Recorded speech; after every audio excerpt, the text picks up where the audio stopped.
Disebutkan dalam bab ini, tidak hanya masalah takdir. Kita ngajar orang, ingin hati kalau ngajar orang apa? Orang itu cerdas. Bapak, ibu, kalau nasihatin anak, pengen anaknya berubah. Bener gak? Tapi anak langsung berubah gak? Guru ngajar muridnya, langsung berubah gak muridnya? Belum tentu. Maka disebutkanlah di sini, ya. Man amala al-khalqa bisyari'ah tala khasmuhu ma'ahum.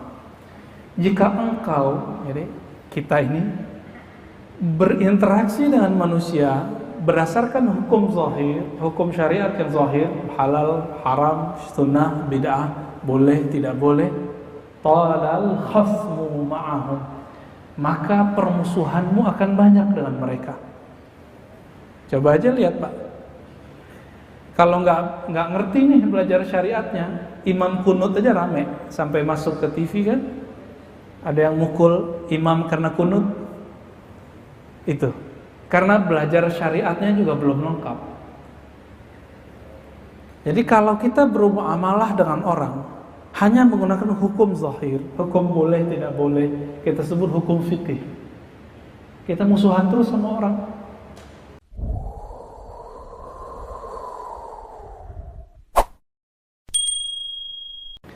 Baik, kita masuk ke hikmah. Saya nggak tahu nomornya di sini, nggak ada ya.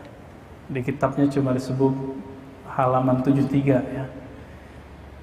Qala Ibnu Athaillah Sakandari qaddasallahu sirrahu, Imam Ibnu Athaillah yang wafat tahun 709 Hijriah mengatakan, ma taraka minal jahli syai'an.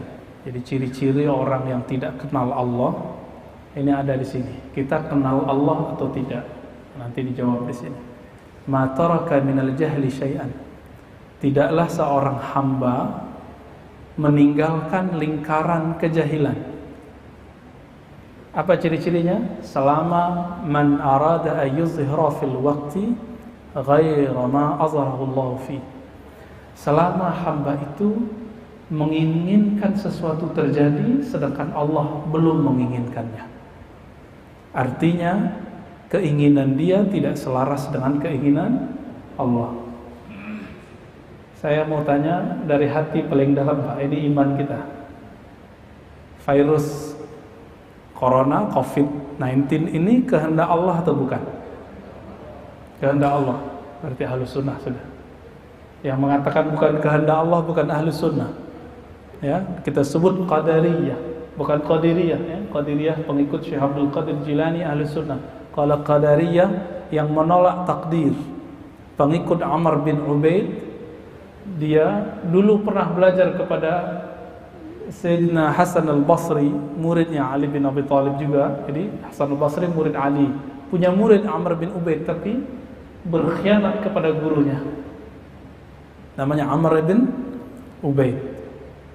Sehingga Ibnu Umar mengatakan, inni bari'um minhum, aku terlepas daripada mereka.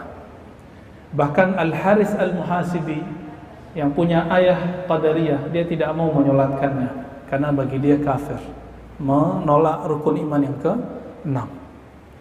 Ada sampai begitu ya. Tapi Imam Abul Hasan Al-Ash'ari mengatakan tidak sampai kafir, dia cuma sesat, dolal. Ya, wallahu taala alam. Jika memang virus ini, bahkan mungkin setelah 2 tahun, 3 tahun kita lagi asik-asik, tenang-tenang, udah bebas, sudah dapat vaksin, mungkin muncul lagi, siapa tahu. Kita kan nggak ngerti ya. Tapi dari prediksi orang-orang yang sudah biasa berhadapan dengan ini, mereka mengatakan nanti juga akan ada lagi. Lalu kita berkeinginan agar terbebas dari virus ini secepatnya, sedangkan Allah belum menginginkannya. Nah, ini termasuk orang-orang yang belum keluar dari lingkaran kejahilan, tidak mengenal Allah Subhanahu wa taala. Bahwa Allah jika berkehendak ya suka-suka dia. Begitu, ya. Disebutkan dalam bab ini, tidak hanya masalah takdir. Kita ngajar orang, ingin hati kalau ngajar orang apa? Orang itu cerdas. Bapak, ibu, kalau nasihatin anak pengen anaknya berubah, bener nggak? Tapi anak langsung berubah nggak? Guru ngajar muridnya langsung berubah nggak muridnya? Belum tentu. Nah, maka disebutkanlah di sini, ya. Man amala al-khalqa bisyari'ah tala khasmuhu ma'ahum. Jika engkau, jadi kita ini berinteraksi dengan manusia berdasarkan hukum zahir, hukum syariat yang zahir, halal, haram, sunnah, bid'ah, boleh, tidak boleh, talal khasmu ma'ahum, maka permusuhanmu akan banyak dengan mereka. Coba aja lihat, Pak. Kalau nggak ngerti nih belajar syariatnya, imam kunut aja rame sampai masuk ke TV kan. Ada yang mukul imam karena kunut. Itu karena belajar syariatnya juga belum lengkap. Jadi kalau kita bermuamalah dengan orang hanya menggunakan hukum zahir, hukum boleh tidak boleh, kita sebut hukum fikih, kita musuhan terus sama orang. Bagi mazhab yang mengamalkan hadis Bukhari bahwa Nabi SAW melarang memanjangkan sarung di bawah mata kaki, ngelihat imam kita di bawah mata kaki, itu nyeseknya bukan main itu. Ya, wah imamnya ahli bid'ah nih. Sebaliknya, para imam yang mengerti hadis ini membaca hadis Bukhari juga bahwa Nabi pernah sholat sarungnya di bawah mata kaki. Ya ketawa ngeliatin orang yang celana dan sarungnya jingkrang. Akhirnya sama-sama bermusuhan. Maka beliau kasih jalan keluar. Apa jalan keluarnya? وَمَنْ عَامَلَهُمْ بِالْحَقِيقَةِ عَذَّرَهُمْ. Siapa yang berinteraksi dengan manusia, dengan orang lain, bil haqiqah, dengan pandangan hakikat. Apa itu pandangan hakikat? Memandang bahwa semuanya digerakkan oleh Allah Subhanahu wa taala, azzarahum. Pasti dia kemudian akan menerima uzur mereka. Misalnya ketika imam berkunut, saya nggak kunut, saya mengatakan, oh mungkin imam mengamalkan hadis yang dianggap sahih oleh Imam Syafi'i. Kalau saya berkunut, imam saya nggak kunut, apa yang saya katakan? Oh mungkin imam saya ini mengikuti pendapat Imam Ahmad yang mendhaifkan, menilai lemah hadis kunut salat subuh. Beres nggak Pak? Selesai itu ya. Cuma orang kan tidak mau. Nah, itu masalahnya. Orang maunya apa yang dia dengar itu yang benar. Nah, itu yang disebut muamalah bizahir syariah. Interaksi dengan orang tapi hanya dengan zahir-zahirnya saja. Lalu ditambahkan di situ, wal wajib ayu amilahum fi zahir bisyari'ati fayudzakiruhum. Kalau kita berinteraksi dengan mereka dalam bab syariat, lalu mereka berbeda dengan syariat yang kita tahu, fayudzakiruhum, maka kita boleh mengingatkan, bukan menghardik, bukan melaknat, bukan membunuh. Suatu kali dalam Sahih Bukhari ada seorang sahabat namanya Abdullah, yashrabul khamra, dia suka minum khamar. Lalu apa kata sahabat Nabi? Allahumma la'anhu, ya Allah laknatlah orang itu. Hadis Sahih Bukhari. Apa kata Nabi? Nabi dulu pernah mengatakan orang ini cinta Allah dan Rasulullah. Maka Umar mengatakan, la, tidak boleh. Fa innahu yuhibbullaha wa rasuluh. Karena orang ini mencintai Allah dan Rasulnya. Jadi ternyata ada pemaksiat cinta Allah, Pak. Dia tidak sanggup menahan kecanduannya terhadap narkoba atau minuman keras, tapi hatinya sebenarnya menjerit. Setiap kali dia mengkonsumsi itu, dia menjerit, ya Allah tolong lepaskan aku, lepaskan aku. Sedangkan kita yang taat merasa sok suci. Hati-hati loh Bapak Ibu saudara karena Allah. Ayat yang tadi dibaca oleh imam kita itu menyindir kita semua. Ayatnya tentang apa? Kisah iblis merasa sok suci. Iblis itu tercipta dari api dan Allah kasih mandat untuk menjaga surga. Disebut Haris atau Azazil. Azazil artinya hamba Allah yang mulia. Apa yang dia lakukan di surga? Dia bertapa, dia beribadah, berkhalwat. Udah mulia api, jaga surga, ibadah ribuan tahun. Coba lihat. Tapi dengan ibadahnya dia dan diciptakannya dia dari api, dia merasa dirinya lebih mulia dari Adam yang dari tanah. Jadi orang merasa taat itu gelap tuh hatinya. Maka dalam agama kita diajarkan ada 2 hijab yang membuat kita terhalang untuk memandang keindahan Allah Subhanahu wa taala. Itu ada 2 hijab.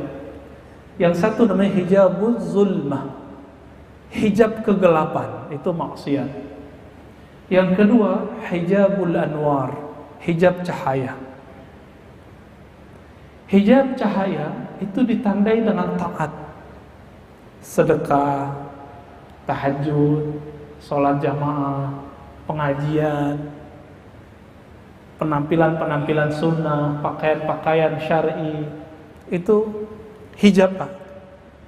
Hijab apa? Kalau saya merasa soleh, saya terhijab. Apa arti hijab? Terhalang dari Allah Subhanahu wa taala. Kalau saya merasa suci dengan taat itu, hijabnya bertambah lagi. Nah, ini yang terjadi pada iblis. Maka iblis itu udah diabadikan ya, laknatullah alaih, Allah melaknatnya.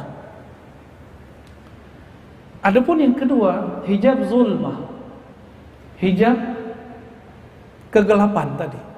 Hijab kegelapan ini ketika orang maksiat.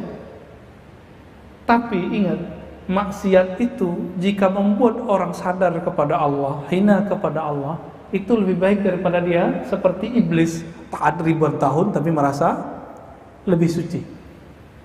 Namun yang afdal, yang ideal, dia taat dan tidak kena hijab. Nah, itu siapa? Nabi Muhammad sallallahu alaihi wasallam. Ya. Nabi Muhammad tidak ada penghalangnya dengan Allah kecuali qaba qausaini au adna, seperti 2 busur panah saja. Nabi Adam masih banyak, Nabi Nuh masih panjang, Nabi Musa juga tebal, apalagi kita. Ya, apalagi kita. Bapak Ibu yang melakukan Allah, maka setiap kali kita memandang makhluk, kita pandang makhluk nih, bermuamalah dengan syariat boleh nggak? Boleh, untuk mengingatkan dia. Tapi secara qalbi, secara rohani, kita pandang secara hakikat bahwa itu semua terjadi karena kehendak Allah Subhanahu wa taala. Jadi kalau ada orang bertanya, apakah taat dan maksiat itu kehendak Allah? Iya. Tapi kita diberi oleh Allah ruang dalam diri yang disebut ikhtiar. Ikhtiar itu, nah, ikhtiar inilah yang berkelahi dalam diri. Kalau orang maksiat, dia berpikir, ini maksiat nih, saya harus meninggalkannya. Pernah nggak merasakan begitu, Pak? Ya, nah itu ikhtiar itu yang harus kita kuatkan. Kalau orang taat, apa ikhtiarnya? Menjaga keikhlasan. Kenapa Nabi Adam dijadikan Allah simbol untuk malaikat sujud? Padahal Nabi Adam itu disebutkan dalam Al-Quran yufsid, ya, merusak bumi.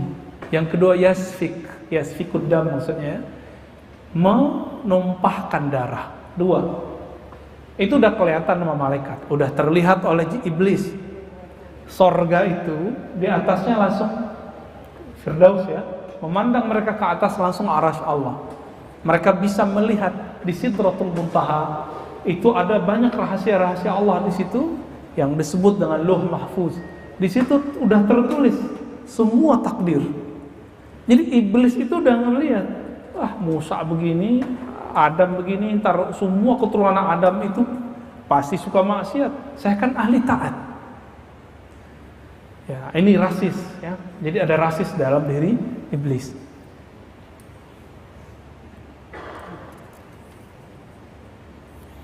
Maka di sini dikatakan min adabil arif al-haqiqi ay yuqirra al-asya fi mahalliha. Di antara adab orang yang kenal kepada Allah adalah menetapkan sesuatu sesuai dengan takdir Allah Subhanahu wa taala. Ini beda dengan serba takdir. Serba takdir itu bersembunyi dengan kehendak Allah dalam bermaksiat. Ini kelompok namanya Jabariyah. Kelompok yang disebut dalam bahasa ilmiah fatalis. Kalau dia ditanya kenapa ente korupsi, wah ini kehendak Allah gitu. Kenapa kamu maksiat? Oh ini kehendak Allah. Nah, ini nggak benar. Ngomong begitu cuma boleh di kolbu. Secara hukum akli tidak boleh. Kita ngomong nggak boleh. Kenapa? Karena melanggar hukum syariat. Kenapa Al-Hallaj? Tahu Al-Hallaj? Mirip kalau di negeri kita seperti Syekh Siti Jenar. Al-Hallaj wafat tahun 309 Hijriah. Kenapa ia kemudian divonis hukum? Karena dia melanggar adab-adab syariat. Jadi secara fikih dia benar, tapi secara hakikat, secara fikih dia salah, secara hakikat dia salah, dia benar ya.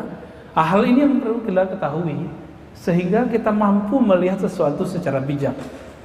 Wa yusayyiru ma'aha ala sayriha, membiarkan sesuatu mengalir sesuai dengan jalur takdirnya.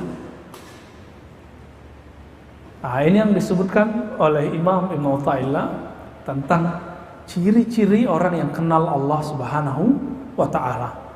Nah, maka Sayyidina Umar ketika melihat ada orang yang mabuk-mabuk tadi, Sayyidina Umar itu kalau melihat ada orang mabuk itu dipukul olehnya, dijilid 40 kali Pak. Yang kedua 40 kali, yang ketiga 80 kali. Tapi Umar tidak pernah menghardiknya. Umar tidak pernah mengatakan ente terlaknat. Beda dengan kelompok yang kecil yang tadi mengatakan Allahumma la'anhu, ya Allah laknatlah peminum khamar ini. Tapi Sayyidina Umar tidak pernah melaknatnya karena beliau mendengar langsung Rasulullah mengatakan fa innahu yuhibbullaha wa rasulah, karena dia mencintai Allah dan Rasulnya. Jangan-jangan pemaksiat yang selama ini kita hina itu lebih mulia daripada kita hatinya ya. Masih ingat kisah perempuan Bani Israel yang Allah ampuni cuma karena dia memberi minum anjing? Kalau ngasih minum anjing aja bisa diampuni Allah, apalagi dia bantu makhluk Allah ya. Anjing hina atau terpuji? Yang dalam pikiran kita nih, alam bawah sadar, hina, najis. Najisnya bukan najis biasa. Najis dalam mazhab Syafi'i disebut mughalladzah, najis berat. Tapi cuma dengan memberi binatang yang najisnya berat itu dia diampuni oleh Allah Subhanahu wa taala. Masih ingat lagi laki-laki yang membunuh 99 orang, lengkap 100 orang dengan ahli agama yang mengatakan ente enggak bisa diampuni Allah. Lengkap sudah dibunuh 100. Tapi ternyata setelah itu dia ketemu wali Allah yang mengatakan, siapa yang melarangmu meminta ampun kepada Allah? Akhirnya dia diampuni oleh Allah. Coba lihat, 100 orang dia bunuh, dia diampuni Allah, masuk surga. Jadi nanti 100 orang yang dibunuh kan masuk surga tuh. Dia masuk surga juga. Nanti Allah tersenyum, disebutkan dalam banyak hadis bahwa Allah tersenyum ketika melihat pembunuh yang dibunuh masuk surga. Yang dibunuh protes, ya Rabb, kenapa yang membunuhku ada di dalam surga? Jadi Allah pun nanti tersenyum, bahwa wallahu a'lam bagaimana senyumnya Allah ya. Kira-kira begitu. Dan dalam hal ini saya kemudian jadi takut sebenarnya, karena setiap hari kita melihat ada orang-orang yang menurut kita hina, tapi ternyata belum tentu dia hina di sisi Allah SWT. Hati itu langsung bilang, oh nih orang jahat nih, ini pemaksiat nih, ini orang hina nih gitu, mengganggu aja nih, ngemis nih gitu. Enggak begitu pikiran-pikiran kita. Dan ternyata ujian terberat Nabi Musa adalah tingkah laku Nabi Khidir yang aneh. Masih ingat? Ya, saya sekedar mengingatkan kembali, kenapa Quran perlu dibaca berulang-ulang? Karena memori kita pendek, kita perlu ulang. Masih ingat Nabi Khidir membunuh orang? Zahirnya jelek ya secara syariat, tapi hakikatnya, jadi Nabi Khidir bertugas sedang mengajarkan ilmu hakikat ke Nabi Musa. Itu sebenarnya. Lalu yang kedua ngapain? Merusak kapal. Secara syariat merusak kapal orang lain haram kan? Tapi kalau nggak dirusak, semua penduduk kampung itu yang laki-laki mati semua antara esok. Berarti perempuan-perempuan janda semua, anak-anak jadi yatim semua. Cukup dengan merusak sedikit kapal, satu kampung beres, satu kampung selamat. Itu ilmu hakikat. Kalau yang tadi anak dibunuh, kalau dia besar dia pasti membuat orang tuanya kufur. Nah, tadi disebutkan dalam ayat yang dibaca imam kita tadi. Ya. Perintahnya ada begitu ya. Maka sertailah mereka fil amwali wal aulad, dalam mencari harta dan menafkahi anak-anak. Tuh. Jadi emang tugasnya iblis itu ngurusin kita, ngerecokin kita dalam nyari duit. Yang kedua, urusan anak. Karena itu nggak bisa hilang, Pak. Banyak orang hilang idealisnya, hilang kemurnian kalbunya cuma karena dia ingin menafkahi anaknya yang nangis-nangis minta duit atau minta kuliah, minta beli ini dan itu. Kita lanjut teksnya supaya nggak keluar dari teks ini. Maka ada sebuah asar ya, hadis qudsi, Allah Subhanahu wa taala berfirman, "Man lam yarda biqada'i." Siapa yang tidak ridho dengan takdirku, wa lam yasbir ala bala'i, tidak mau tahan terhadap bala bencana yang aku turunkan termasuk virus sekarang, falyakhruj min tahti samai, maka keluarlah dari kolong langitku, wal yattakhidh rabban siwai, dan carilah Rabb Tuhan selainku. Bisa nggak nyari Tuhan selain Allah, Pak? Udah nggak bisa lagi kita ya. Maka Imam Abu Utsman Ad-Darani mengatakan, "Mundu 40 sanah ma aqamani Allah Ta'ala fi halin fakarihtuhu." Jadi beliau selama 40 tahun melatih kalbunya. Apa kata Imam Ad-Darani? Aku melatih kalbuku selama 40 tahun agar tidak pernah berburuk sangka atau merasa hebat sendiri ketika mengalami sesuatu takdir. Beliau nggak pernah. Baik buruk, senang, susah, beliau kemudian mencoba untuk ridha. Bapak Ibu yang hidup di zaman ini nyesel nggak dengan adanya corona? Kok saya masih hidup gitu? Kita takut-takutin, ntar 2023, 2024 kali ada lagi virus lebih gede, gimana? Serem nggak tuh? 2024 nanti kan ada kontestasi pemilihan umum lagi, itu lebih serem lagi Pak nanti itu. Kemarin 2019 kelihatan seremnya gimana?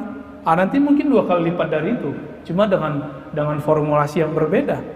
Kita kan nggak tahu, karena emang Nabi sudah mengabarkan di akhir zaman itu, ya huru hara tambah besar Pak. Ini nggak tahu nih masjid ini kalau direnov nggak selesai sebelum 2023 2024, saya nggak yakin selesai Pak. Saya nggak yakin selesai. Ini corona aja kita udah kayak seok-seok udah, ya. Gimana Pak pengurus?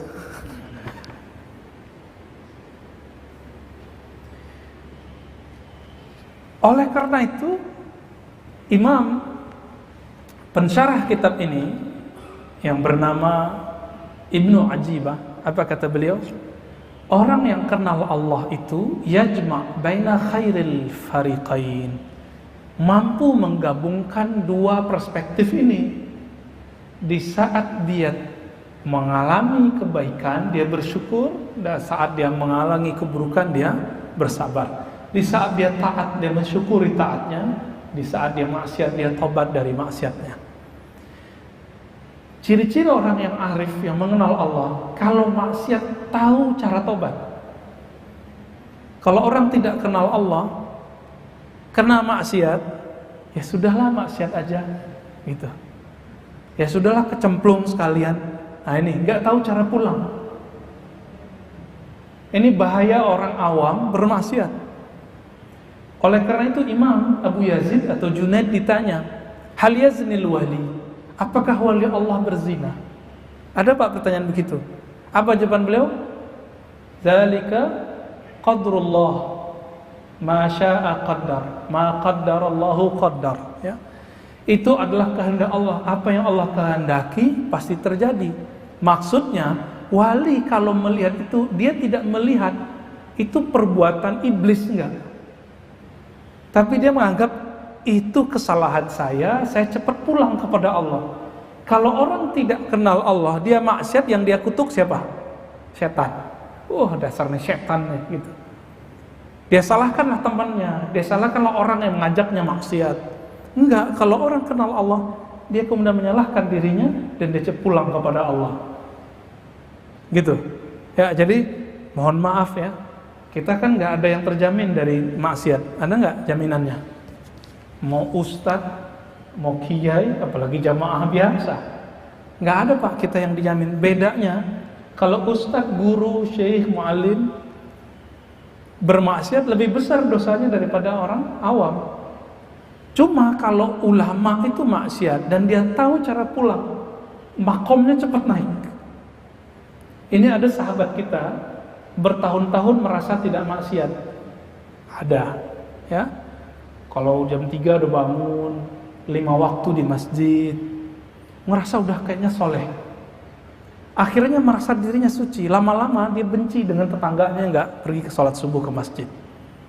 Ada perasaan begitu. Lama-lama dia menganggap orang yang nggak sepengajian dengan dia itu jahil semua. Lalu apa yang terjadi? Dia berpikir, aku sudah taat, tapi kok nggak bisa nangis ya kalau istighfar.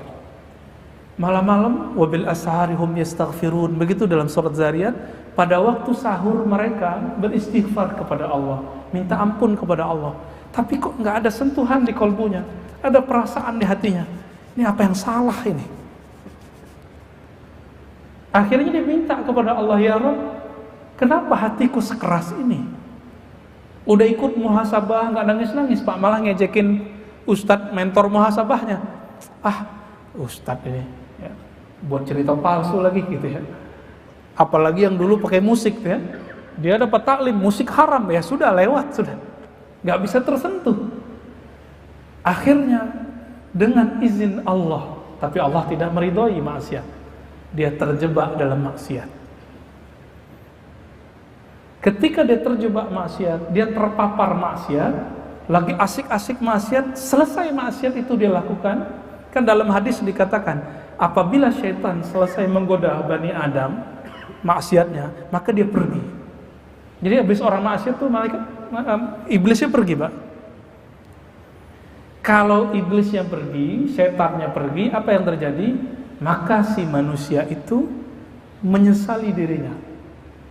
Nah, tinggal dilihat, dia menghujat syaitan atau dia menganggap dirinya yang hina. Disinilah dia bertemu, terbukalah hijabnya saat selesai bermaksiat. Di situ dia nangis, malam hari dia bangun, ya Allah, tadi pagi, tadi siang aku bermaksiat dan aku merasa paling hina ya Allah. Jadi jangan-jangan orang yang bermaksiat itu lebih lembut hatinya daripada orang yang taat sok suci. Ya. Tapi alangkah indahnya jika ada orang taat merasa dirinya belum sempurna taatnya, sehingga dia menangis ketika dia taat. Dia berpikir, ya Allah, saya sudah sholat tapi kok belum khusyuk. Terus dia nangis. Itu lebih baik Pak daripada dia kena maksiat dulu. Ada maksiat yang tidak terlihat, maksiat qalbu. Apa itu maksiat qalbu? Buruk sangka kepada Allah, buruk sangka ke makhluk. Dan maksiat qalbu yang susah terlepas dari diri kita adalah ghaflah. Dalam surah Al-A'raf Allah mengatakan, wala takum minal ghafilin. Janganlah engkau menjadi orang yang lalai. Hijabnya qalbu adalah lalai. Nah, kira-kira Bapak, saudara makan Allah, ketika sholat hatinya lalai gak kepada Allah? Jika iya, itu maksiat qalbu. Kita dah taat nih secara zahir, qalbunya belum taat. Perlu ditobatkan gitu? Perlu. Kita sebut dia istighfar ruhani, istighfar qalbu ya. Berdasarkan ini semua, Bapak Ibu saudara makan Allah, dapat kita pahami dari hikmah yang pertama yang kita bacakan itu, bahwa ciri-ciri orang yang tidak kenal Allah, dia ingin sesuatu terjadi sebelum saatnya. Baik masalah takdir, nasib, masalah virus, masalah taat dan maksiat. Ingin khusyuk sebelum saatnya. Ingin merasakan keajaiban sebelum saatnya. Ingin bertemu yang gaib-gaib sebelum saatnya. Itu terjadi pada Lia Eden. Karena ingin melihat yang gaib sebelum saatnya, sekarang dia ngerasa jadi Jibril. Almarhum dosen saya Prof. Bambang Pranowo aja pernah ikut Pak, profesor itu, orang pesantren, profesor doktor. Ditanya orang, Prof, dulu kenapa ente mau masuk aliran Lia Edan itu? Apa jawaban beliau? Ya katanya dia berguru sama Jibril. Masa saya nggak mau belajar sama dia gitu ya? Mau berguru sama muridnya Jibril. Sekarang ternyata lebih aneh, merasa dirinya Jibril, dirinya Maryam, dirinya Isa. Kayaknya kemasukan jin Yesus kayaknya ya. Padahal Yesus nggak gitu-gitu amat ya. Nah, kita masuk ke hikmah yang berikut. Syuruknya jam berapa? 5.05 ya. Oke, dikit lagi deh. Hikmah yang berikut. Ihalatukal a'mal ala wujudil faragh min ra'unatin nufus. Ciri-ciri orang yang jiwanya kacau, ru'unatin nufus. Kita ini kacau apa enggak nih? Kalau tadi ciri-ciri orang tidak kenal Allah. Sekarang nafsiyah, sisi basyariah, sisi manusiawi kita kacau atau normal? Apa ciri-cirinya? Ihalatul a'mal inda wujudil faragh. Menunda-nunda amal soleh sedangkan ada waktu luang. Mohon maaf, selama COVID ini banyak waktu luang atau tidak? Banyak ya? Banyak kerja dari rumah atau kerja di mana? Kita kalau kerja di kantor itu harus kena macet dulu ya. Pulang macet lagi. Ini enggak Pak. Capeknya udah hilang. Lalu dulu kita ngomong, nanti kalau saya pensiun, kalau liburan saya mau tahajud deh, mau khataman Quran. Mana tuh? Cita-citanya dulu tuh mana gitu. Jangan diundur lagi Pak, mumpung COVID masih ada, coba deh buat sholat sunnah jamaah di rumahnya, ya, hidupkan sholat tasbih di rumahnya. Sudah tahu cara sholat tasbih ya? Tanya ke guru-guru kita atau imam kita nanti, apa cara sholat tasbih? Itu sholat betul-betul berkah sekali. Oh Ustadz, kata orang itu bid'ah. Loh, bid'ah dengan hadis dhaif beda. Dalam hadis Ibnu Majah dan hadis Abu Daud disebutkan bahwa sholat tasbih itu sahih. Yang dhaif itu riwayat Tabarani dalam kitab Al-Mu'jam. Betul, riwayat sholat tasbih yang disampaikan oleh At-Tabarani hadis dhaif. Tapi yang riwayat Imam Ibnu Majah hadisnya sahih. Maka silakan diamalkan Pak. Gak sanggup tiap hari sekali seminggu, gak sekali sebulan, kalau gak sekali seumur hidup. Itu sedekahnya badan itu, sholat tasbih itu. Karena bacaannya ya kalau dikumpulkan ya 300-an, itu sama dengan semua sendi kita. Sendi kita semuanya 300-an, 360-an lah.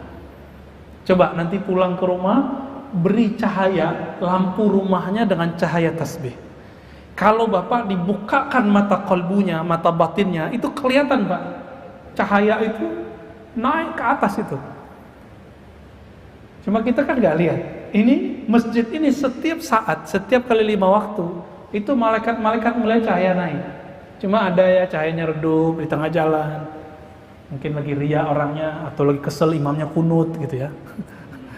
Atau ada merasa dirinya lebih benar dari yang di samping, itu nggak naik ke atas. Sama sekali nggak naik. Cuma kita kan nggak dikasih lihat. Tapi Bapak Ibu dikasih rasa. Habis assalamualaikum perasaannya nyaman atau perasaannya gelisah. Kalau gelisah sholatnya habis dilemparin balik tuh Pak. Nih sholat kau gitu ya. Gitu ya Pak di Aceh ya. Dilempar.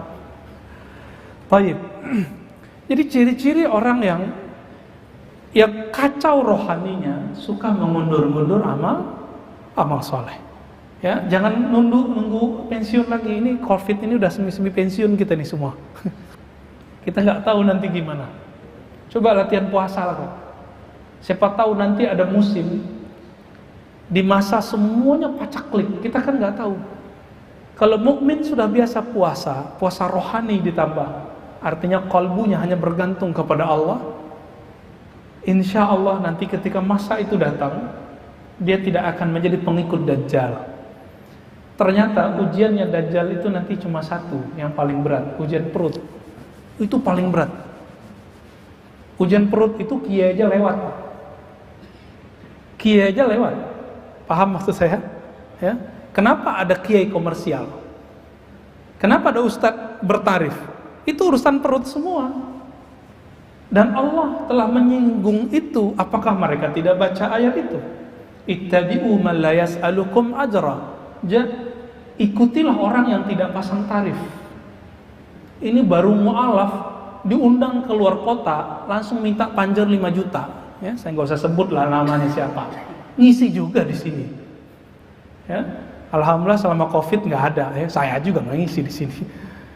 Kita dapat laporan Pak dari daerah. Kita kan jauhlah terus ke kampung-kampung. Buat daurah-daurah Ahlus Sunnah, penandaan Ahlus Sunnah lah kira-kira. Kita ya menyebar cahaya itu, semoga Allah sambung rahasia itu ke dalam kalbu kita. Ya laporlah mereka, Ustadz saya ngundang fulan, ternyata urusan perut minta panjar 5 juta. Mu'alaf padahal. Kita yang dari dulu ngaji nggak berani Pak panjar-panjar. Ya, kita cukup Allah aja yang panjar. Semoga itu jadi jaminan kita bisa disebut dai ilallah. Pendakwah kepada Allah, bukan da'i ilal fulus, ya. Da'i ilal butun, ya, ke perut, bukan. Nah ini berat, ujian perut itu berat sekali. Ini yang dikatakan oleh Imam Syarqawi dalam Syarah Al-Hikam, kitab yang lain, Asy-Syuhrah qabla al-kamal sarmun qatil. Ingat nih kalimat ini. Populer, terkenal sebelum matang rohaninya, itu bisa membunuh kalbunya. Nggak punya hati nanti, nggak punya hati sama sekali. Jadi kalimat Imam Natta'illah ini menyindir kita semua supaya kalau taat jangan diundur-undur. Kalau mau khatam Quran jangan diundur-undur. Kalau mau ngaji Pak sekarang jangan diundur-undur. Ngaji itu sekarang yang dicari bukan ngaji yang banyak amalnya nanti, tapi ngaji yang membuat kita mengenal siapa yang kita sembah. Inilah penutup kajian kita pada pagi ini. Sebelum ada tanya jawab, ada tanya jawab nggak Pak? Ada ya. Wa ma khalaqtul jinna wal insa illa liya'budun. Terjemahan biasa orang apa? Tidaklah aku ciptakan jin manusia kecuali untuk menyembahku. Itu terjemahan harfiah. Coba kita lihat terjemahan ilmu ma'rifatullah yang diwariskan oleh Sayyidina Ibnu Abbas radhiyallahu taala anhuma. Apa kata beliau? Wa ma khalaqtul jinna wal insa illa liya'rifun. Tidaklah Allah menciptakan jin dan manusia kecuali untuk mengenal yang disembahnya.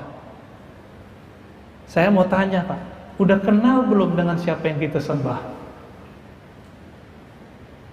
Oh ya, guru saya dulu ngajarin kita sembah Allah, kita sembah Allah. Kalau begitu kita disebut abid, ahli ibadah aja.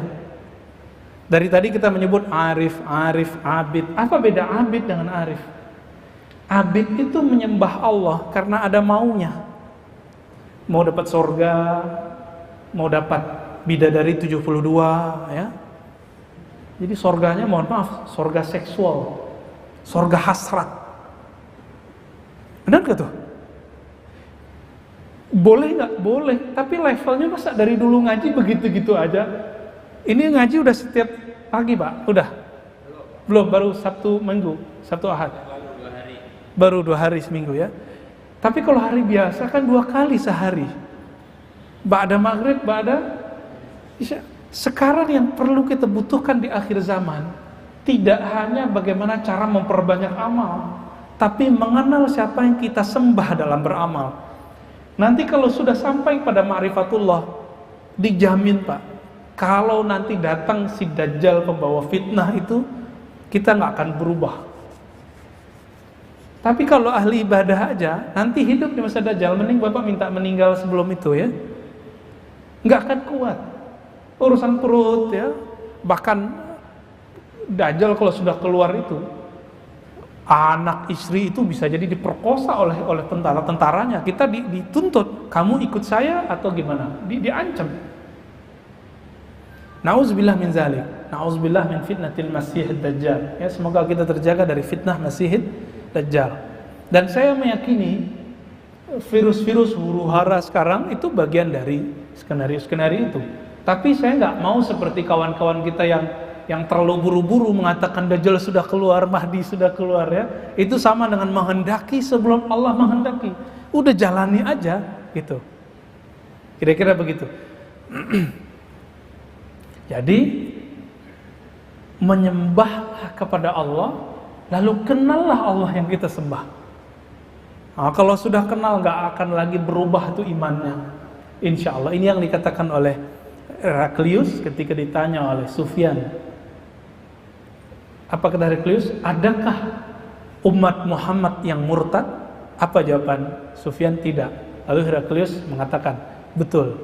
Jika iman nurnya telah masuk ke ruang relung-relung kolbu, dia tidak akan pernah keluar. Maka dalam bab akidah, siapa yang benar-benar mukmin tidak akan pernah murtad. Tapi kalau dia baru level muslim, pasti bisa murtad. Mungkin murtadnya bisa bolak-balik 1000 kali. Ya, kira-kira itu Bapak Saudara makan Allah. Nanti sholat syuruknya diundur aja, ya, karena sholat syuruk itu waktunya sampai sebelum duha. Ya, tafadhal. Kalau ada yang bertanya, Pak Mirwan nih.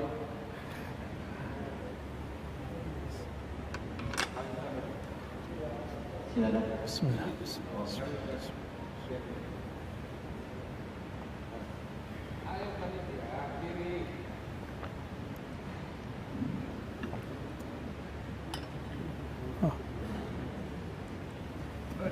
Assalamualaikum warahmatullahi wabarakatuh. Terima kasih. Assalamualaikum. Ya.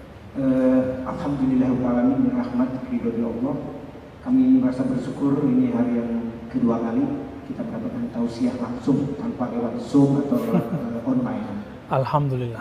Pertanyaan yang pertama yang saya tanyakan terdetik sejak mulai PSBB diberlakukan, di mana dengan adanya isu COVID-19 ini kan di satu sisi protokol kesehatan itu bagus sekali, kita dilatih untuk menjaga kesehatan, menjaga jarak, menjaga jangan sampai terpapar penyakit. Tetapi dilihat dari satu sisi itu betul, tapi ada dampak yang luar biasa yang sekarang mulai dirasakan terhadap pertumbuhan ekonomi. Berapa banyak sekarang terjadi kemunduran, industri-industri penerbangan jatuh, industri pariwisata jatuh, industri yang lain-lain juga mulai terasa. Sehingga akhirnya kekhawatirannya nanti akan terjadi musibah ekonomi. Orang lapar, orang meninggal bukan karena penyakit, tapi memang tidak bisa beri beras. Nah, kira-kira bagaimana Rasulullah SAW mengantisipasi hal ini? Karena sejak zaman Nabi tidak pernah terjadi wabah yang sampai 6 bulan, bahkan saya dengar nanti diperpanjang lagi 2 minggu, perpanjang 2 minggu lagi, terus dan mungkin akan seperti ini. Tapi alhamdulillah kita bersyukur pada pengurus NBBJ, kita masjid yang sudah berani secara formal mengadakan, walaupun masjid-masjid di luar sih sudah biasa, mereka sholat pun berdempet-dempetan seperti biasa. Jadi kelihatannya ada 2 pendapat. Kira-kira yang mana yang harus kita ikuti? Takut ikuti peraturan kesehatan secara ketat, tidak boleh bersalaman, padahal bersalaman itu dalam agama dalam surah silaturahim. Beda ikatan batin dengan salaman dengan hanya dari jauh begini saja. Satu. Yang kedua, kita datang ke masjid. Masjid ini dijamin oleh Allah tempat yang aman, tempat yang bersih. Karena datang berwudu. Sementara di satu sisi ada orang yang takut terpapar, sehingga akhirnya semua dibatasi oleh pemerintah. Dampaknya ekonomi kita jatuh. Terima kasih Pak Ustaz. Ya, ini cerita akhir zaman ini Pak. Ya, dulu sudah ada virus-virus yang mirip, tapi tidak ada yang efeknya sebesar ini. Cuma Bapak lihat, ini bukan teori konspirasi. 2015 ada konglomerat dunia sudah cerita tentang corona, ya kan? Tapi usut punya usut. Yang dia bacakan itu adalah hasil lab yang sudah dipresentasikan di WHO dan lain tahun 2010. Kita baca tuh, kan udah buka PDF-nya sudah lengkap semua. Kita nggak bisa nutup mata lagi. Oh, nggak ada itu. Bapak coba lihat, Amerika yang kata orang adidaya itu punya utang. Utang ke siapa ya? Berarti ada negara lain dong. Apakah dia utang ke Cina? Enggak. Cina yang sekarang juga nyaingin Amerika juga punya utang. Utang ke siapa? Siapa lagi? Yang kuat di Eropa, Swiss, bukan Perancis Pak. Perancis udah weak sekarang, udah sangat lemah sekali. Ya, 3 tahun lalu kita ke sana, orang Swiss ngejekin Perancis, poor, gitu, miskin loh gitu. Saya dengar sendiri Pak, mereka ngomong begitu, parah ya. Inggris sampai keluar Brexit, karena dia udah baca itu semua. Karena kalau dia ikut kemarin, masih ikut Eropa waktu itu, ini Eropa, maka kena dampaknya lebih dahsyat. Saya tidak mau berangan-angan dalam bab ini, tapi ini bukan sembarangan. Jika cuma COVID yang tidak terlihat itu bikin goyang semua negara, berarti ada negara yang bukan negara, kekuasaan yang bukan pakai negara-negara nation, itu sedang ngerecokin negeri-negeri semua ini, negeri kita semua. Dan saya meyakini ini fitnatud dajjal. Jadi dajjal dengan fitnah itu berbeda. Fitnatud dajjal, fitnah apa arti fitnah? Kekacauan yang disebabkan sebelum munculnya dajjal, itu fitnatud dajjal. Dan ada disebut fitnah kubro dan wusta. Kalau yang dulu-dulu sugro, saat dajjal muncul itulah yang kubro. Sekarang itu sudah wusta, fitnah yang medium. Sudah medium Pak. Namun jangan usah khawatir, negeri kita Allah berkahi dengan banyaknya zuriat para Rasulullah ada di negeri kita. Bapak coba tanya sama orang-orang Arab keturunan Rasulullah dari Yaman. Itu klan-klannya keturunan Rasulullah ada di Indonesia, tapi udah nggak ada di Yaman. Jadi ada suku apa gitu ya, kabilah fulan, ada di sini, nggak ada di Yaman. Apalagi di Arab Saudi udah nggak ada Pak. Yaman itu kalau nggak ada Tarim, nggak ada Hadramaut, nggak ada Al Habib Omar dan guru-guru kita mulia di sana, itu lewat sudah. Karena aliran ekstrem sudah berkembang di daerah Daraa, Damaj, dekat situ juga, Son'a, ya sudah banyak. Kemana mereka? Ternyata mereka dari dahulu sudah bikin markas-markas dakwah di negeri kita. Ada Maulana Ibrahim As-Samarkandi, ada Ahmad Jumadil Kubro. Sebelum itu ada yang kita dengar Sunan Ampel, itu kan keturunannya Raden Rahmat. Kemudian generasi-generasi setelahnya yang kita sebut sekarang habaib itu, ya. Dan kabar gembiranya apa dari Rasulullah? Al-Mahdi minni min waladi Fatimah. Al-Mahdi yang orang di akhir zaman yang dapat hidayah, dapat guidance langsung dariku, yang bisa menyelamatkan banyak orang, min waladi Fatimah, dari keturunan Fatimah. Dan sekarang yang terbanyak di mana? Di Indonesia Pak. Silakan tanya ke Robito Alawiyah.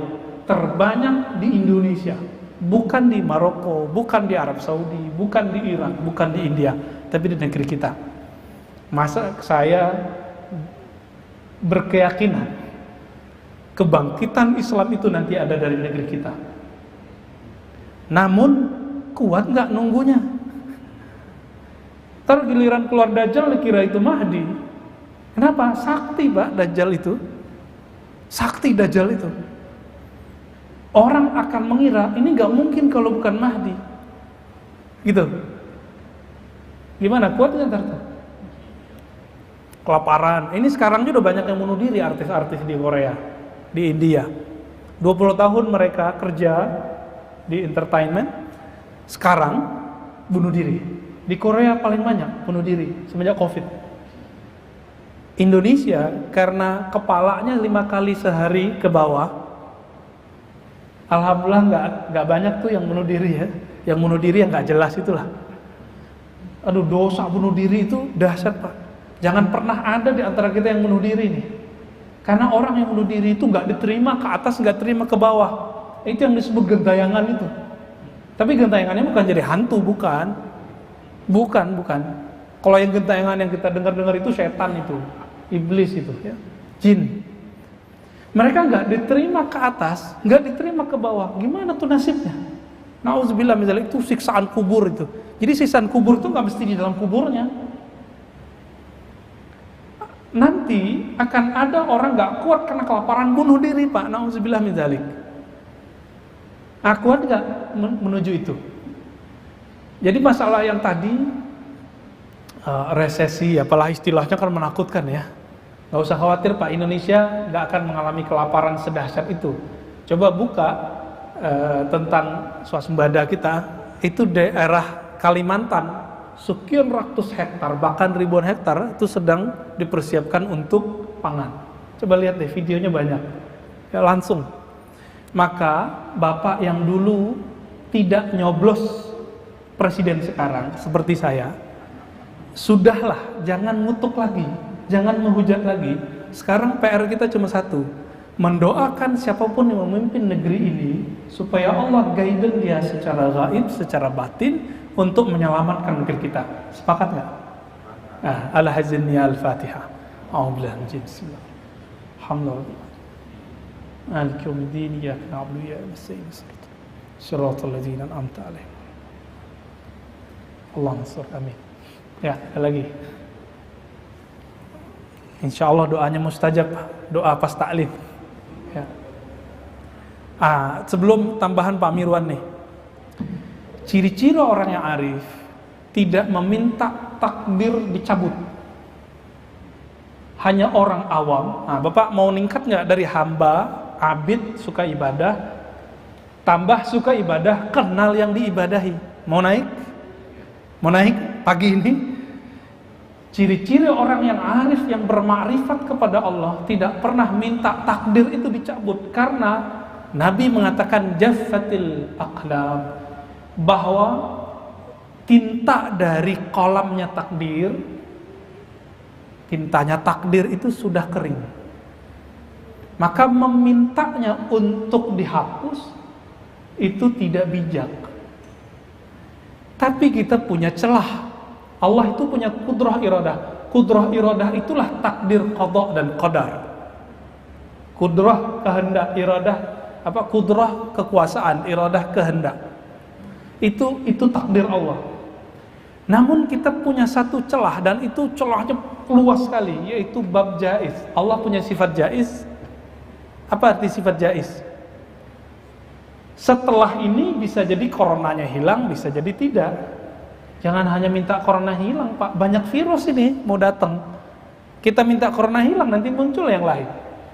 Maka yang kita minta bukanlah virus itu hilang. Apa kata Imam Abul Hasan Sadzili? Sungguh celaka orang yang percaya kepada Allah tapi tidak menerima kehendak Allah. Celaka, Pak. Dan lebih celaka lagi, orang gak percaya Allah, ingkar kepada Allah, menolak takdir Allah. Kebanyakan kita, doa-doa kita levelnya level yang satu itu. Percaya kepada Allah tapi gak mau menerima kehendak Allah. Mau nikahin seorang pasangan tapi nggak menerima kekurangannya, kira-kira begitulah. Terus gimana dong? Tengkar mulu tiap hari ya? Akhirnya kita bertengkar terus dengan bab iman dalam kolbu. Jadi Pak Yul ya, benar? Lupa. Pak Erwin. Pak Erwin ya. Kita jangan meminta supaya virus ini terangkat. Yang kita minta apa? Ya Allah, jaga kami, ridhoi kami. Beri rasa ridho dalam kalbu kami. Raditu billahi robba. Aku ridho kehendak Allah apa saja. Kalau Bapak dapat itu, ini yang disebut arif billah, orang yang kenal kepada Allah Subhanahu wa taala. Silakan, Pak. Assalamualaikum warahmatullahi wabarakatuh. Assalamualaikum. COVID-19 belum berakhir. Iya. Biasanya kita di sini baca qunut nazilah. Tapi Imam hari ini saya tidak tahu mengapa aja ini tidak baca. Apa karena ada Ustaz di sini perlu dipertanyakan dan mesti diulangi lagi nanti. Yeah. Kedua, kepada pengurus atau panitia, kalau ada pengajian begini, tempat Ustaz untuk sholat di sini tolong disiapkan. Jangan sampai seperti tadi, Ustaz terpaksa ke belakang mundur untuk mencari tempat sholatnya. Kalau sempat Ustadz ini Ustadz mengambekkan, nggak jadi dia itu ceramah tadi. Tapi untuk tidak, ya. Ini perlu kita koreksi. Saya ingin kalau koreksi itu langsung, tidak pakai macam-macam. Ya. Pak Ustadz tadi mengatakan bahwa kemungkinan besar nanti Islam ini berjaya dari Indonesia. Insya Allah. Lihat, tapi saya lihat agak pesimis, Ustaz. Mengapa? Sampai saat ini umat Islam di Indonesia ini berkurang, bukan bertambah. Persentasenya, apalagi yang kita dengar dari almarhum Ustadz Pogoginta kemarin, Insan Wali Pogoginta, itu sekarang hanya tinggal 73% umat Islam di Indonesia. Saya baca buletin dari Kristen tahun 2025 mereka mau menjadikan 50%. Artinya kita yang berkurang, mereka bertambah. Bagaimana kita bisa maju kalau ini terus terjadi? Bagaimana kira-kira kita mengatasinya? Yang berikutnya masih harus kita lagi. Ntar saya lupa Pak dulu. Nah, ini cuma ini aja. Oh, iya, udah. Kalau menurut Ustaz, apakah kita ini sudah boleh saat ini ceramah seperti ini? Karena masih banyak nih pengurus masih takut nanti kena COVID gede-gede. Badannya gede-gede kena ini. Sementara kita tahu masjid ini bersih, sepertinya ya kalau menurut kita untuk kena COVID di masjid ini jauh lah. Jadi supaya ceramah itu diteruskan atau dimulai lagi. Itu demikian. Assalamualaikum warahmatullahi wabarakatuh. Assalamualaikum warahmatullahi wabarakatuh. Pengurus langsung dengar Pak. Ya, terima kasih perhatiannya ya. Saya nggak kepikiran dari masalah tempat duduk itu ya. Ya, masa sih Indonesia jadi tempat kebangkitan Islam, sedangkan agama sebelah juga katanya ada target-target. Target itu cuma target Pak. Dulu kampung saya Sumatera Barat mau di 50% kan tahun 2000. Apa buktinya sampai sekarang? Orang ada Injil bahasa Minang aja rame, langsung ciut mereka. Ya, walaupun saya tidak melarang kok Injil berbahasa apa aja kita nggak larang. Bahasa Melayu ke bahasa apa, bahasa Arab juga dulu ada. Bahkan sebelum Islam ada sudah ada Injil berbahasa Arab, nggak ada masalah. Tapi itu cara orang-orang sana untuk menolak kristenisasi itu. Namun nggak usah khawatir Pak. Islam dan Kristen memang agama misionaris. Bahasa Arabnya dakwah. Ya kan? Makanya jemaah tabligh ada namanya jaulah. Di Muhammadiyah ada majelis tabligh. Di NU juga ada bab lembaga dakwah gitu, LDNU gitu kalau nggak salah ya. Itu ada semua. Orang Persis juga punya, semuanya punya. Lalu gimana? Non-Muslim ataupun ajaran-ajaran menyimpang itu ketika masuk ke dalam tubuh umat Islam mirip kayak vaksin. Kalau dia masuk nanti lawannya lebih gede Pak. Jadi saya bersyukur kalau mereka ngomong begitu. Ya, nanti balasannya lebih gede. Gak usah khawatir, Indonesia keislamannya sudah mendarah daging. Ini paling lucu, ada yang buat agama baru, Ahmad Musodik, masih ingat? Bapaknya meninggal, orang tuanya meninggal, saya lupa bapaknya, emaknya. Terus udah bingung ngapain Pak dia? Baca Yasin dia. Jadi dia tuh sudah kafir secara hukum Islam, tapi alam bawah sadarnya dia NU.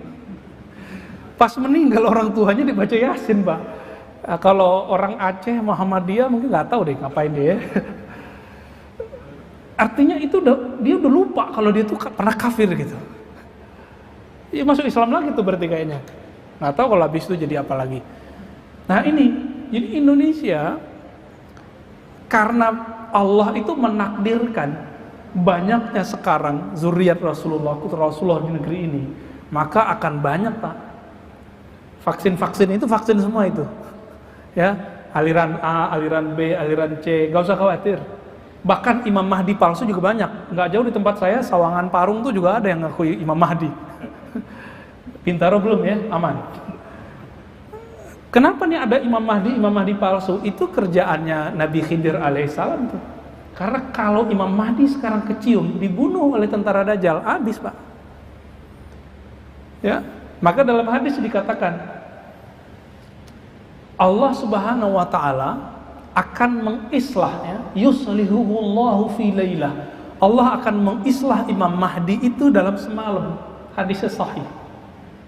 Maksudnya islah semalam apa? Sebelum diislah, kita nggak akan kenal persis itu. Bapak nggak akan kenal persis siapa Imam Mahdi. Kenapa? Dia nggak akan berpenampilan ustadz Pak. Ini mohon maaf, saya kasih tahu aja ya.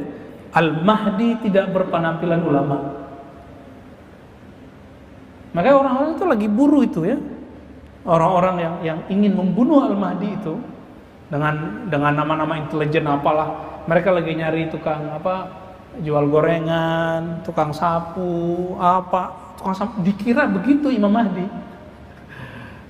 Karena bukan yang berpakaian begini, bukan yang pakai kopiah begini. Enggak. Nah ini yang makna islah. Itu cara Allah menyembunyikan Imam Al-Mahdi. Maka ini yang disebut Nabi SAW, ismu kasmi. Namanya seperti namaku. Nama dalam bahasa Arab, ismun artinya dua. Kemuliaan. Yang kedua, al-alam, tanda. Ya, kemuliaan dan tanda. Jadi nggak usah khawatir Pak. Insya Allah negeri kita dijaga. Adapun mengenai pengajian, selama masih ngikutin protokol kesehatan, silakan diaktifkan Pak mengurus ya. Kita mendukung. Masjid ini pasti jadi contoh karena masjid besar di sekitar Bintaro. Walaupun di masjid yang lain sudah rapat, Bapak ikutin aja protokol kesehatan karena fatwanya sudah membolehkan. Dulu kan masih ramai karena semua orang shock dengan berita ini, akhirnya masjid tutup aja kan gitu. Ya itu wajar orang shock. Kita nggak tahu karena pemberitaan itu dahsyat sekali. Saya nggak nonton TV aja, kena YouTube Pak. Kita kadang-kadang buka YouTube apa gitu ya. Yang muncul berita-berita begitu. Sekarang cuek aja kan. Katanya muncul klaster baru. Lama-lama nanti muncul namanya imun sosial. Sosial imun. Sosial imun itu orang ngerasa cuek aja tuh ya. Imun begini lebih kuat kadang daripada imun biasa. Tapi kalau nggak kuat di dalam kalbunya, buruk sangka terus orang, ini kayak kena COVID nih. Apalagi tadi ada yang batuk-batuk kan. Kayak COVID gitu. Padahal orang itu biasa tiap pagi batuk-batuk. Dari zaman bahla udah batuk-batuk gitu. Nah, kita jangan suuzon kepada orang. Apakah masih dianjurkan salaman? Ya saya rasa untuk menjaga COVID ya bijak aja. Kalau saya orangnya nggak takut, saya salaman Pak. Tapi kalau orangnya khawatir ya kita nggak usah deh ya. Kalau salaman nanti cuci tangan lagi deh. Baik. Ada lagi Pak? Udah cukup ya? Gimana? Ya, tafadhal. Kelihatannya banyak yang mau bertanya. Tafadhal. Assalamualaikum warahmatullahi wabarakatuh. Waalaikumsalam warahmatullahi. Pak Ustadz, seperti kita ketahui kan kita kondisinya sekarang lagi kondisi wabah kan Pak.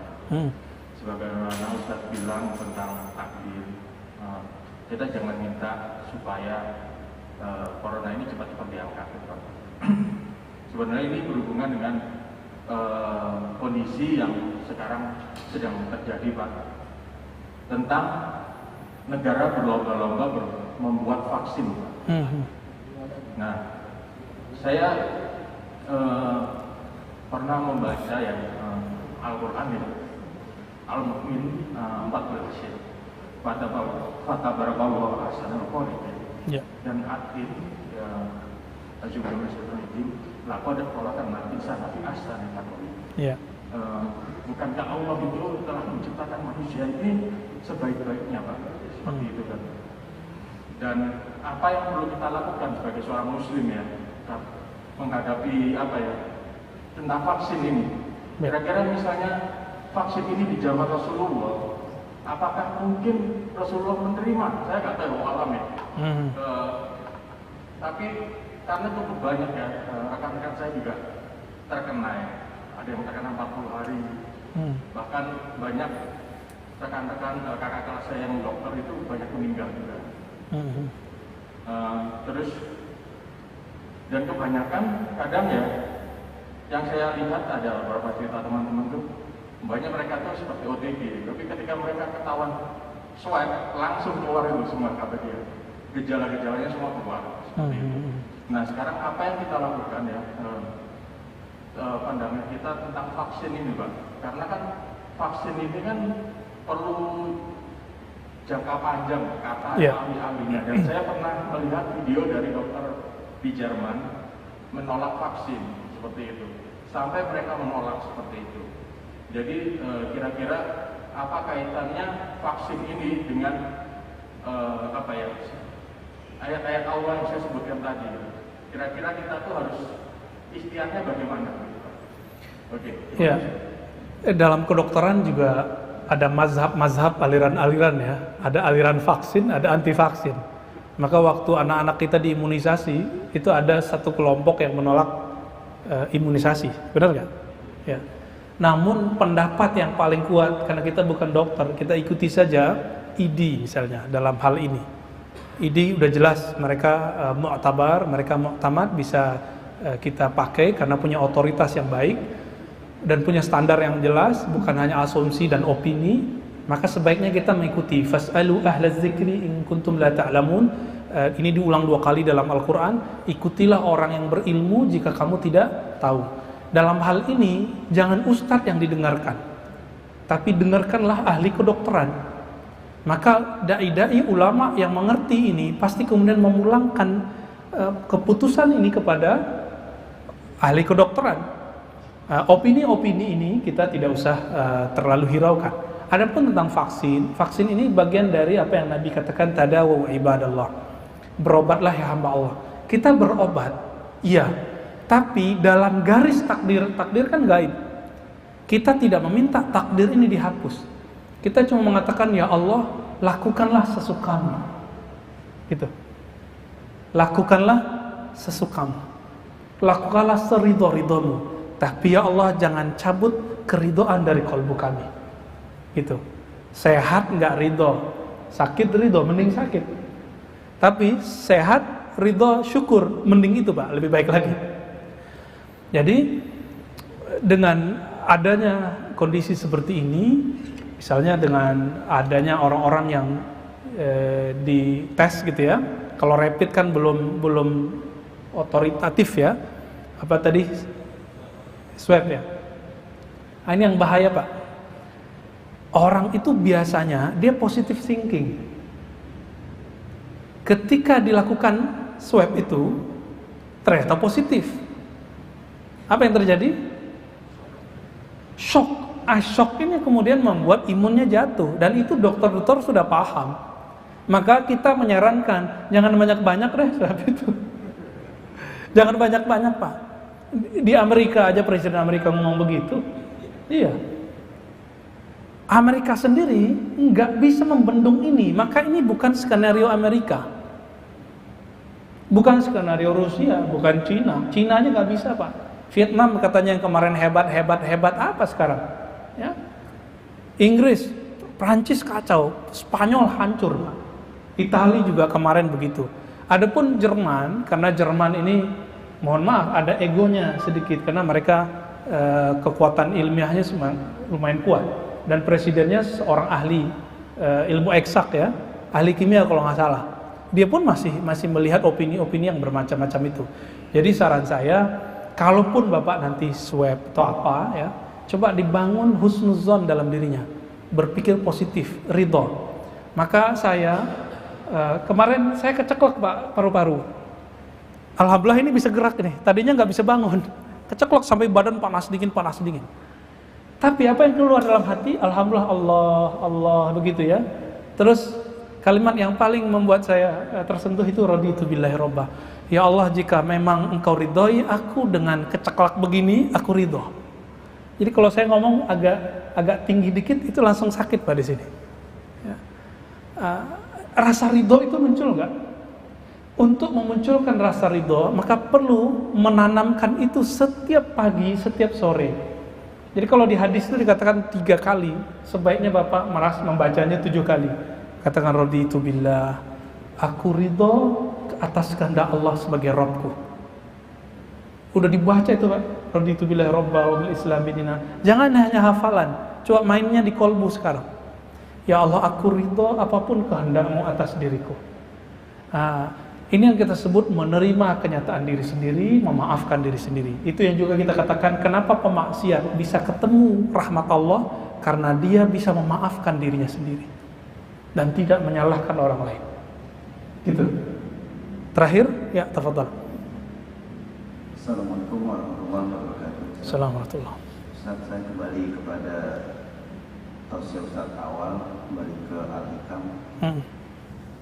Pernah saya membaca buku Ustaz yang pure Muslim, Muslim Puritan. Ya. Puritan.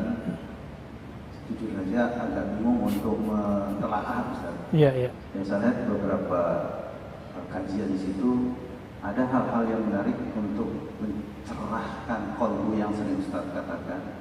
Mohon penjelasan, ada urutan atau level yang disebut dengan takwa, kemudian wara' dan zuhud. Ini hal-hal yang agak sulit sekali untuk dicapai orang-orang seperti orang awam lah seperti kita. Mohon, apakah hubungan antara takwa kemudian wara' dan zuhud seperti kita bisa mentapaki supaya kecerahan qalbu itu kita dapatkan? Mohon, terima kasih. Iya. Takwa dan wara' itu berhubungan erat. Tapi zuhud lain lagi. Takwa dan wara', takwa itu amal soleh yang muncul dari dalam diri. Tapi amal soleh ini tidak akan muncul kalau orang tidak meninggalkan hal-hal yang boleh, jika membuat dia terjebak kepada makruh apalagi haram. Itu disebut wara'. Maka orang-orang yang wara' inilah yang bisa mengisi hidupnya dengan ibadah-ibadah. Nah, ibadah ini jika bersumber dari perasaan tadi disebut takwa. Maka Nabi mengatakan at-taqwa hahuna. Takwa ada di dalam diri, di dalam jiwa kita, ya. Adapun zuhud, sebelum zuhud, masih ingat ayat puasa? Kutiba alaikumusiyam kama kutiba alal ladzina min qablikum la'allakum tattaqun. Jadi takwa itu adalah goal dari ibadah puasa. Jadi ujung dari ibadah fisik itu adalah takwa. Namun saya balik, sebenarnya ibadah fisik itu bersumber dari ketakwaan itu. Adapun zuhud itu ada tingkatannya, Pak. Ada zuhud dari dunia, ada zuhud dari akhirat, ada zuhud dari dunia, ada zuhud dari akhirat, ada zuhud dari dunia dan akhirat. Gitu. 3. Zuhud dari dunia ketika di dalam hati kita tidak ada satupun nama dunia di dalamnya. Kayaknya kita belum selamat ya, Pak. Ya, rupiah, dolar tuh masih ada di dalam tuh ya. Ya enggak? Nafsu, hasrat itu jujur aja. Saya aja belum selamat dari itu. Padahal ngaji hikam, belajar zikir, riyadhah ribuan zikir. Apalagi yang enggak riyadhah zikir. Kira-kira gimana tuh? Ada orang enggak itu lagi dicarinya. Dunia ini terbagi dua juga, ada hissi maddi, ada yang materi, ada yang ghair maddi. Popularitas, posisi. Kenapa ada orang tengkar untuk cuma jadi RT RW, Pak? Emang RT RW dapat gaji apa? Enggak ada apa-apa, itu cuma popularitas. Popularitas aja. Mau jadi pengurus masjid, emang dapat gaji apa? Dapat hujatan adanya. Diomelin orang ada, dikritik orang.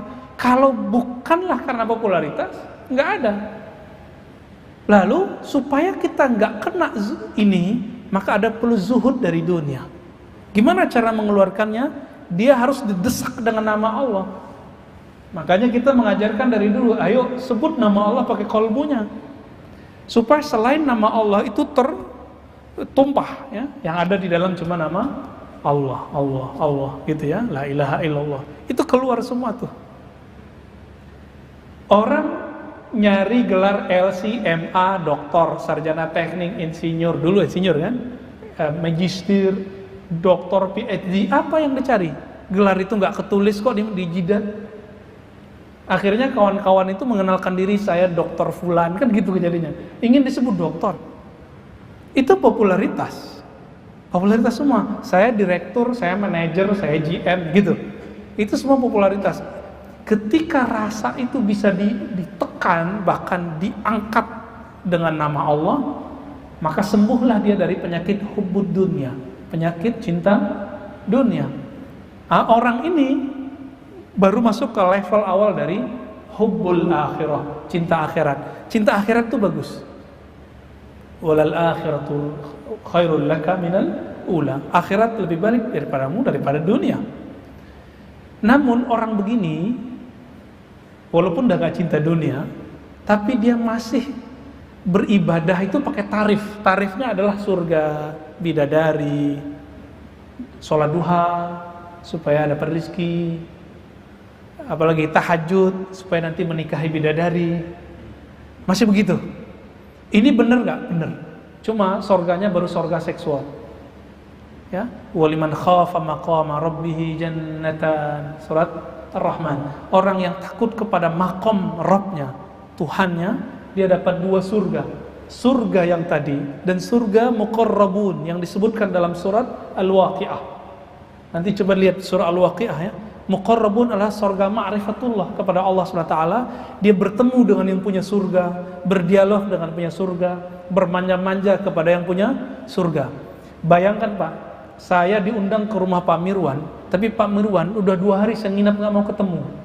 Kabur gak saya besoknya? Saya kabur, padahal dibilangin, tuh makanan ambil semua. Tuh, ada tuh budak-budak nikahin deh gitu. Gak akan saya terima itu, tersinggung Pak. Kenapa? Kok yang punya rumah gak mau menemui? Makanya nanti orang-orang setelah masuk surga, yang dulu dia tidak zuhud akhirat, setelah setahun akhirat 1000 dunia Pak, 1 hari. Coba dihitung, setahun akhirat, 1 harinya 1000 tahun, 365 hari kali 100 hari, berapa ribu tahun? 365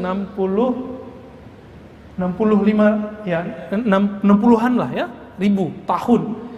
Dan Allah baru kasih hadiah memandang Allah sekali. Jadi 300-an tahun baru ketemu Allah. Itu orang-orang yang mendambakan cuma surga-surga seksual, surga-surga kenikmatan, yang tidak zuhud dari akhirat. Maka ada zuhud level 3, zuhud dari dunia dan akhirat. Maka zuhud ini gak ada kaitannya dengan miskin. Zuhud itu urusan kolbu aja. Maka jangan heran orang miskin cinta dunia, orang kaya gak cinta dunia. Buktinya apa tidak cinta dunia? Duit kasih aja. Ini ciri-ciri bapak ini cintanya cinta akhirat atau cinta Allah. Kalau ada duit, dia kasih aja. Bangun masjid, bangun pesantren, kasih orang miskin. Itu tanda zuhud sudah ada di kolbunya. Jadi ciri-ciri orang zuhud tidak pernah ngitung saat memberi. Gak pernah ngitung. Udah begitu belum? Ini kita cek aja nih. Berarti zuhud dunia mesti kaya dong. Kenapa? Mereka mikir kalau kami pelit saat miskin, pas kaya lebih pelit lagi. Jadi kadang-kadang orang miskin lebih pelit dari orang kaya Pak. Gak zuhud ya. Nah ini, saya pun belum sampai ya. Maka kita berlatihlah mengenal Allah yang punya dunia dan akhirat ini. Lillahi ma fis samawati wal ard, milik Allah lah langit dan bumi ini. Maka pelan-pelan Allah akan mencabut cinta dunia dari kalbu. Mari kita doa sejenak. Allahumma ya Rahmanir Rahim, salli ala Sayyidina Muhammad. Ya Allah, sampaikan salam kami, rindu kami kepada Nabi Muhammad. Allahumma ya Rabbal Alamin, ya Rabbal Arshil Azim, ya Rabbas Samawati wal Ard. Ya Allah, wahai pencipta langit dan bumi, pencipta arasy yang sangat besar dan agung, pencipta kami semua, yang menciptakan juga virus-virus yang ada di dunia ini. Selamatkan kami, selamatkan keluarga kami, selamatkan kalbu kami. I'tina ridhak, ya Allah, berikan kami keridhaan-Mu. Ridhoi kami ya Allah meskipun kami salah, dan cintai kami ya Allah dalam ketaatan kami. Allah maj'al sayyi'atina sayyi'at man ahbabta. Ya Allah, jadikan kami jika terjebak maksiat cepat kembali kepada Engkau. Ya Allah, jadikan kami jika taat kami mensyukuri pemberian Engkau.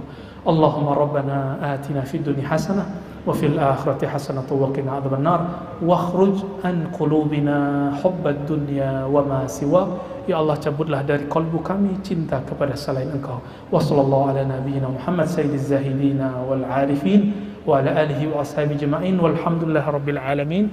Assalamualaikum warahmatullahi wabarakatuh.